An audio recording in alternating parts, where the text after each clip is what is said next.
दोस्तों नमस्कार, स्वागत है आपका परीक्षा खबरी में। 10 जनवरी 2022 की महत्वपूर्ण खबरों को देखेंगे। विश्व हिंदी दिवस के रूप में 10 जनवरी को मनाते हैं। ध्यातव्य है कि भारत में 2 दिवस मनाए जाते हैं हिंदी दिवस के रूप में। एक राष्ट्रीय हिंदी दिवस जो कि 14 सितंबर को मनाया जाता है, और एक विश्व हिंदी दिवस जो कि 10 जनवरी को मनाया जाता है, मतलब आज के दिन। इसकी शुरुआत 10 जनवरी 2006 से प्रधानमंत्री तत्कालीन जो मनमोहन सिंह जी थे उन्होंने की थी। दरअसल 10 जनवरी डेट जो रखने का उद्देश्य था कि 10 जनवरी 1975 में पहली बार विश्व हिंदी सम्मेलन नागपुर में आयोजित हुआ था, पूछा भी गया है। इसी उपलक्ष्य में 10 जनवरी को ही चुना गया 2006 से विश्व हिंदी दिवस के रूप में मनाने के लिए। ठीक है, साप्ताहिक करंट अफेयर्स हैं 2 जनवरी से 8 जनवरी तक, उनकी कुछ झलकियां देख लीजिए। डॉक्टर जितेंद्र सिंह ने हैदराबाद में भारत के पहले अद्वितीय राग संग्रहालय का उद्घाटन किया। कहाँ? हैदराबाद में। उत्तर प्रदेश को सर्वश्रेष्ठ राज्य श्रेणी में तीसरे राष्ट्रीय जल पुरस्कार में प्रथम पुरस्कार से सम्मानित किया गया। तो प्रथम जो जल पुरस्कार, राष्ट्रीय जल पुरस्कार है, प्रथम स्थान किसको प्राप्त था? उत्तर प्रदेश को।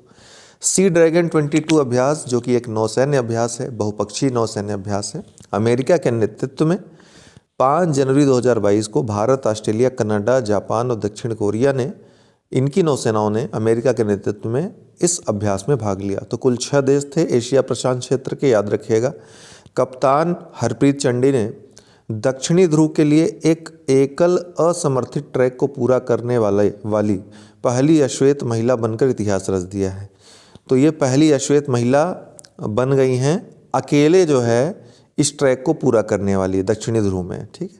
फोटो पत्रकारिता श्रेणी में जीशान ए लतीफ़ को रामनाथ गोयनका पुरस्कार का विजेता घोषित किया गया है। किसे? जीशान ए लतीफ़ को। पुदुचेरी को प्रधानमंत्री नरेंद्र मोदी ने 25वें राष्ट्रीय युवा महोत्सव की मेजबानी के लिए चुना है। तो 25वां राष्ट्रीय युवा महोत्सव कहाँ होगा? पुदुचेरी में। Himachal Pradesh 100% LPG gas coverage वाला देश का पहला राज्य बन गया है। कौन? हिमाचल प्रदेश। ओडिशा के गंजाम में 5 जनवरी 2022 को खुद को बाल विवाह मुक्त जिला घोषित किया। बहुत महत्वपूर्ण है आपके मुख्य परीक्षा की दृष्टि से भी। तो ओडिशा का जो गंजाम डिस्ट्रिक्ट है उसने 5 जनवरी 2022 को खुद को बाल विवाह मुक्त जिला घोषित कर दिया। जर्मनी ने 1 जनवरी 2022 को G7 प्रेसिडेंसी का पदभार ग्रहण किया। ठीक है, तो जर्मनी ने 1 जनवरी 2022 को G7 प्रेसिडेंसी का पदभार ग्रहण किया। ध्यातव्य है कि G7 का जो 47वां शिखर सम्मेलन हुआ था, 47 वाला, कार्बिस बे इंग्लैंड में हुआ था, और G7 का 48वां शिखर सम्मेलन ये जर्मनी में होगा 2022 में। तो अभी इसी को ध्यान में रखते हुए जर्मनी को इसका पदभार सौंप दिया गया है इंग्लैंड के द्वारा। राजनाथ सिंह ने चंडीगढ़ विश्वविद्यालय में Kalpana Chawla centre for research in space science and technology का उद्घाटन किया। कहाँ? चंडीगढ़ विश्वविद्यालय में। उड़ीसा ने 2021 में GST संग्रह में शीर्ष स्थान हासिल किया और दिसंबर 2021 के दौरान 4080.14 करोड़ रुपए के संग्रह को छुआ। तो उड़ीसा ने GST संग्रह में शीर्ष स्थान राज्यों में हासिल किया। जापान ने इनमारसैट 6 F1 उपग्रह लॉन्च किया। तो अभी पूछ सकता है कि हाल ही में किस देश ने इनमारसैट 6 F1 उपग्रह लॉन्च किया? तो जापान। प्रधानमंत्री नरेंद्र मोदी ने उत्तर प्रदेश के मेरठ में मेजर ध्यानचंद खेल विश्वविद्यालय की आधारशिला रखी। तो ये तो पहले ही पुराना प्रश्न था, लेकिन अभी क्या हुआ? आधारशिला इसकी रख दी है ना। पहले ये था कि मेजर ध्यानचंद खेल विश्वविद्यालय कहाँ पर खोला जाएगा? तो मेरठ में। अब इसकी आधारशिला प्रधानमंत्री ने रख दी है। राष्ट्रीय स्वास्थ्य मिशन ने की असम में परियोजना निरामय की शुरुआत। क्या? निरामय।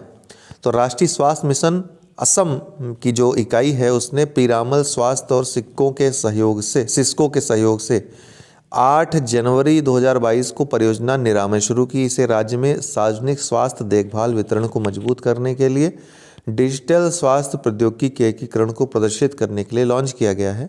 यह पहल पीरामल स्वास्थ्य के स्वदेशी एकीकृत स्वास्थ्य प्रौद्योगिकी मंच अमृत पर आधारित है।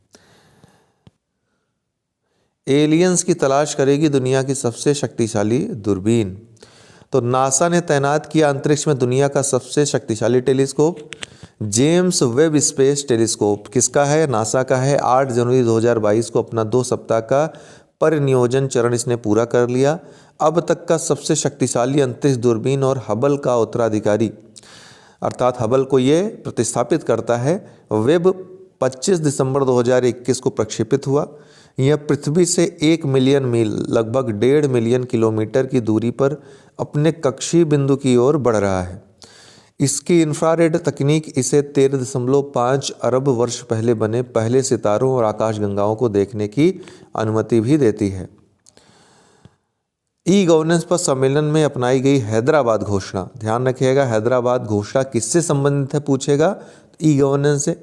तो केंद्र और तेलंगाना सरकार द्वारा 8 जनवरी 2022 को जमीनी स्तर पर सेवाओं के वितरण के लिए मानव संपर्क को कम करने के लिए तकनीक का उपयोग करने के लिए एक हैदराबाद घोषणा को अपनाया गया था।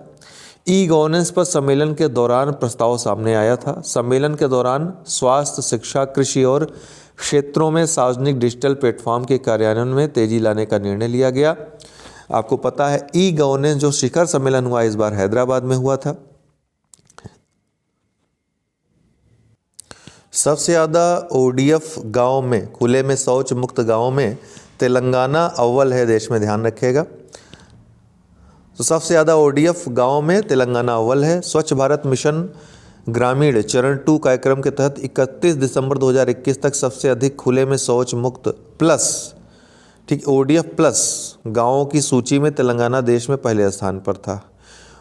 आपको पता है हमने कई बार बताया है कि ODF प्लस और ODF plus plus double plus, इसमें क्या अंतर है, इस चीज़ को समझिएगा। ODF मतलब खुले में शौच मुक्त, उनके लिए व्यवस्था कर दी गई है, ठीक है, शौचालय बना दिए गए हैं और दिन में किसी एक समय ऐसा है जहां पर कोई भी व्यक्ति खुले में शौच नहीं जाता है, उसका यूज़ कर रहे हैं।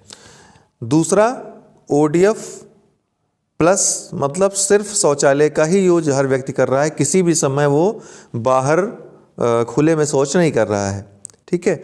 और ये जो शौचालय है वो कार्यात्मक अवस्था में है, बिगड़े हुए नहीं है। आज कई गांव में आप जाएंगे देखेंगे कि उनका यूज़ नहीं हुआ है और वो पूरी तरह बिगड़ चुके हैं, ठीक है, यूज़ करने योग्य नहीं है। तो यूज़ करने योग्य हो ODF प्लस होगा। ODF प्लस प्लस मतलब जो मल है उसके निपटान की उचित व्यवस्था हो तो ODF प्लस प्लस हो जाएगा। मतलब स्वच्छता के साथ ODF हो तो वो ODF प्लस प्लस हो जाएगा। तो ये चीज़ आप ध्यान रखिएगा। तो ODF प्लस जो अभी हाल ही में स्वच्छ भारत मिशन ग्रामीण चरण 2 कार्यक्रम के तहत 31 दिसंबर 2021 तक सबसे अधिक खुले में शौच मुक्त ODF प्लस गाँवों की सूची में तेलंगाना देश में पहले स्थान पे था। राज्य के 14,200 गाँवों में से 13,737 गाँव ODF प्लस सूची में हैं, जो कि 96.74% हैं कुल गाँवों का, अर्थात तेलंगाना के कुल गाँवों का। इसके बाद तमिलनाडु का स्थान आता है और फिर कर्नाटक का। देखिए कितना पीछे हैं ये सब, ठीक है। राष्ट्रीय ग्रामीण स्वच्छता रणनीति, जल शक्ति मंत्रालय के तहत पेयजल और स्वच्छता विभाग ने वर्ष 2019 से वर्ष 2029 तक ये प्रश्न आ भी चुका है, 10 वर्षीय राष्ट्रीय ग्रामीण स्वच्छता रणनीति शुरू की है। यह नीति स्थानीय सरकारों, नीति निर्माताओं, कार्यान्वयनकर्ताओं और अन्य संबंधित हितधारकों को खुले में शौच मुक्त प्लस ODF प्लस स्थिति के लिए योजना में उनके मार्गदर्शन करने के लिए एक रूपरेखा तैयार करता है, जिसके तहत प्रत्येक नागरिक शौचालय का उपयोग करने में सक्षम हो और प्रत्येक गांव में ठोस एवं तरल अपशिष्ट प्रबंधन की सुविधा उपलब्ध हो। स्वच्छ भारत मिशन ग्रामीण चरण 2, इसके बारे में, यह चरण 1 के तहत उपलब्धियों की स्थिरता सुनिश्चित करने और ग्रामीण भारत में ठोस या तरल एवं प्लास्टिक अपशिष्ट प्रबंधन हेतु पर्याप्त सुविधाएं प्रदान करने पर जोर देता है। स्वच्छ भारत मिशन ग्रामीण चरण 1 के तहत मिशन के शुभारंभ के बाद से 10 करोड़ से अधिक व्यक्तिगत शौचालयों का निर्माण किया गया है। परिणाम स्वरूप सभी राज्यों के ग्रामीण क्षेत्रों ने 2 अक्टूबर 2019 को स्वयं को खुले में शौच से मुक्त घोषित कर दिया, ठीक है। तो ODF प्लस क्या है शहरों और कस्बों के लिए? तो ODF किसी क्षेत्र को ODF के रूप में सूचित या घोषित किया जा सकता है यदि दिन के किसी भी समय एक भी व्यक्ति खुले में शौच नहीं करता है।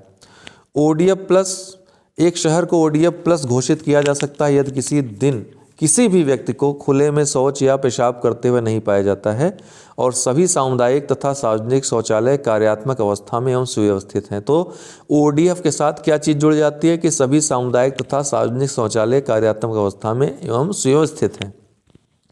ओडीएफ प्लस प्लस क्या है? एक शहर को ओडीएफ प्लस प्लस घोषित किया जा सकता है यदि वह पहले से ही ओडीएफ प्लस की स्थिति में है और वहाँ मल और नालियों का सुरक्षित रूप से प्रबंधन तथा उपचार किया जाता है एवं किसी प्रकार के अनुपचारित कीचड़ या सेप्टेज और नालियों की निकासी जल निकायों या खुले क्षेत्रों के नालों में नहीं होती है।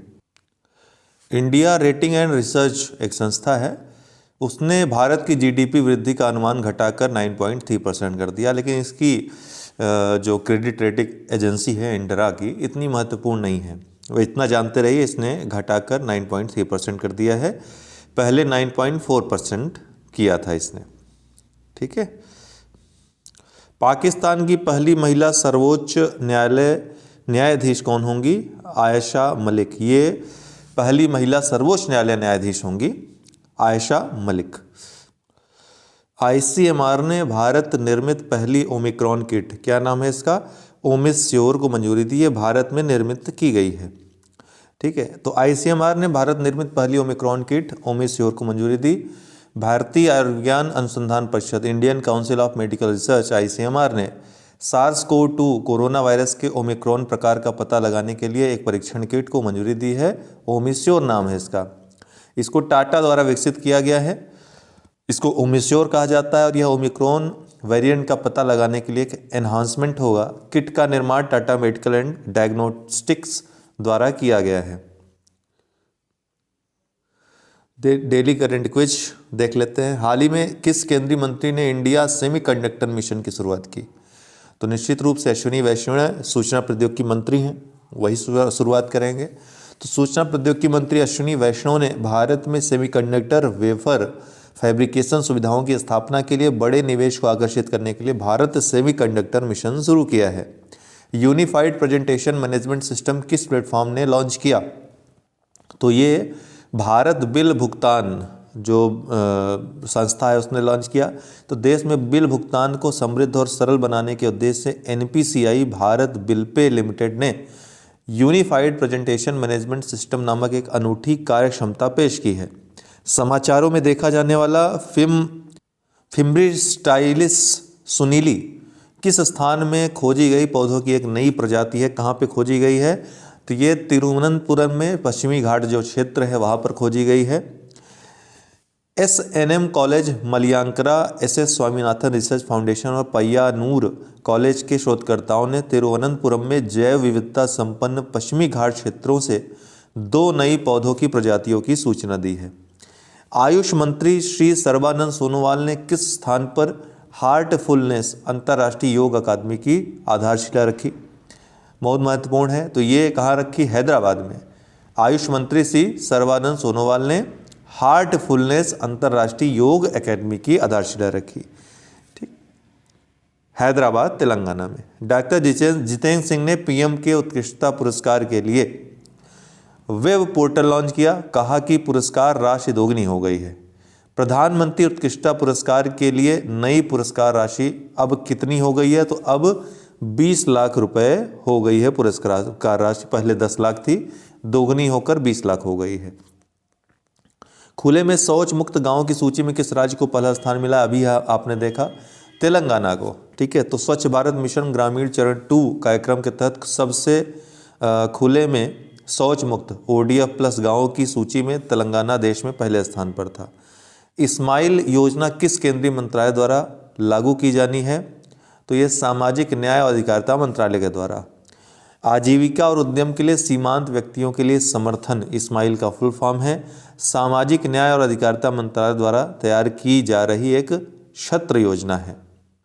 तो ये आजीविका और उद्यम के जो इस क्षेत्र में जो व्यक्ति हैं उनको छतरी मतलब सुरक्षा प्रदान करने वाली योजना है, सामाजिक न्याय और अधिकारिता मंत्रालय के द्वारा शुरू की गई। किस राज्य का उच्च न्यायालय देश का पहला कागज रहित न्यायालय बन गया है? अर्थात कागज का प्रयोग नहीं, पूरी तरह डिजिटल हो गया है। तो ये है केरल का। तो केरल हाई कोर्ट देश का पहला पेपरलेस कोर्ट बनने जा रहा है। सुप्रीम कोर्ट के जस्टिस DY चंद्रचूड़ ने हाई कोर्ट ऑडिटोरियम में स्मार्ट कोर्ट रूम का उद्घाटन भी किया। किस केंद्रीय मंत्रालय ने 6G प्रौद्योगिकी पर 6 कार्यबलों का गठन किया है? तो संचार मंत्रालय ने। संचार मंत्रालय के तहत दूरसंचार विभाग ने G6 तकनीक पर 6 टास्क फोर्स का गठन किया है। तो 6G तकनीक पर 6 टास्क फोर्स, याद रखेगा कितने? 6 टास्क फोर्स का गठन इस पे किया है। स्वच्छ गंगा के लिए राष्ट्रीय मिशन के लिए एक नए महानिदेशक के रूप में किसे नियुक्त किया गया है? तो G अशोक कुमार को। जल शक्ति मंत्रालय के तहत अतिरिक्त सचिव G अशोक कुमार को जल शक्ति मंत्रालय के तहत स्वच्छ गंगा के लिए राष्ट्रीय मिशन के नए महानिदेशक के रूप में नियुक्त किया गया है G अशोक कुमार को। हाल ही में विवाह की कानूनी उम्र बढ़ाने के लिए विधेयक की जांच के लिए गठित 31 सदस्यीय पैनल में एकमात्र महिला कौन है? तो यह है सुष्मिता देवी। ठीक। तो बाल विवाह निषेध विधेयक 2021 की जांच के लिए गठित संसदीय स्थायी समिति में केवल एक महिला प्रतिनिधि सहित कुल 31 सदस्य शामिल हैं। जो महिला सदस्या हैं इनका नाम है सुष्मिता देव। ठीक है, सुष्मिता देव, ये TMC सांसद हैं। विधेयक भारत में महिलाओं के लिए विवाह की कानूनी उम्र को 18 से बढ़ाकर 21 करने का प्रयास करता है ताकि इसे पुरुषों के बराबर लाया जा सके। कौन सा देश 46 देशों के मेगा नौसैनिक युद्ध एक्सरसाइज मिलन 2022 की मेजबानी करेगा? तो ये इंडिया। ठीक है, 46 देशों के मेगा नौसैनिक युद्ध एक्सरसाइज मिलन 2022 की मेजबानी भारत कर रहा है। विशाखापट्टनम में बहुराष्ट्रीय नौसैनिक अभ्यास मिलन में भाग लेने के लिए कुल 46 मित्र देशों को भारत ने आमंत्रित किया है। हाल ही में world CEO winner of the year 2021 का पुरस्कार किसे दिया गया है? तो किशोर कुमार येदामी को। सबसे प्रमुख C स्तरीय कार्यकारी पुरस्कारों ने किशोर कुमार येदम को वर्ष 2021 का विश्व CEO विजेता के रूप में ताज पहनाया है। अमेरिकी जनगणना ब्यूरो के अनुसार 1 जनवरी 2022 तक विश्व की अनुमानित जनसंख्या कितनी है? तो ये अभी वर्तमान में 7.8 अरब है। अमेरिकी जनगणना ब्यूरो के अनुसार नए वर्ष के दिन 2022 तक दुनिया की आबादी 7.8 बिलियन लोगों की होने का अनुमान है। ठीक, तो आज के लिए इतना ही दोस्तों, बहुत बहुत धन्यवाद। PDF आपको डेली की जैव स्टडी टेलीग्राम ग्रुप पे दे दी जाती है और टेलीग्राम ग्रुप पे आप लोग PDF प्राप्त कर सकते हैं। वीडियोज़ के नोटिफिकेशन अगर ना आते हों तो वहाँ आपको प्राप्त हो जाएंगे। बहुत बहुत धन्यवाद।